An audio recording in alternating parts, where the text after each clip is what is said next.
आजादी के उस दौर में भारत की 85% आबादी किसान थी। जैसे आज खेती के उपकरणों पर जीएसटी लगाकर किसानों की कमर तोड़ी जा रही है, उस समय भी अंग्रेज सरकार भारत पर नियंत्रण मजबूत करने के लिए किसानों पर मनमाने टैक्स और लगान थोप रही थी। कांग्रेस तब भी अंग्रेजों की राह में सबसे बड़ी बाधा बनकर खड़ी हो गई थी और इस दौर में भी किसानों की जमीन छीनने वाले दमनकारी भूमि अधिग्रहण कानून के रास्ते में कांग्रेस चट्टान की तरह खड़ी हो गई और उसे वापस करवाकर ही दम लिया।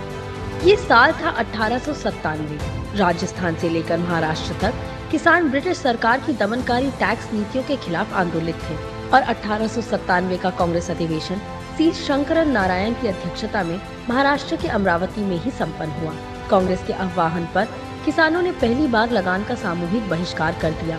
भूमि कर को कम करने और जोतदारों के समय को संशोधित करने के प्रस्ताव के जरिए कांग्रेस ने बाल गंगाधर तिलक जैसे नेताओं के जरिए देश भर के किसानों को एकजुट किया।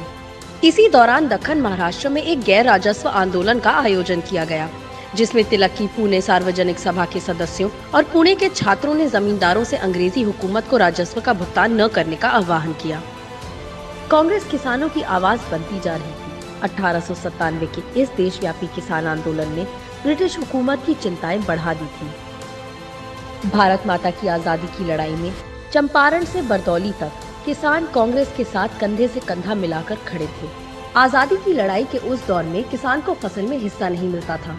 आज उसे समय पर बीज और फसल का सही मूल्य नहीं मिल रहा। आज भी अंग्रेज हुकूमत की तरह आवाज उठाने पर किसान पर लाठी गोलियों की बौछार की जाती है। टैक्स से लेकर बिचौलियों की मुनाफाखोरी तक आज हालात अंग्रेज राज जैसे ही हैं। आज फसल बीमा में भ्रष्टाचार तब के ब्रिटिश अत्याचार से कम नहीं है, मगर देश का किसान कांग्रेस के साथ मिलकर तब भी लड़ा था और अब भी लड़ेगा। किसानों के अधिकारों की लड़ाई में कांग्रेस न तब पीछे हटी, न अब हटेगी। जय हिंद। अपने सुझावों के लिए हमें धरोहर@imc.in पर लिखें।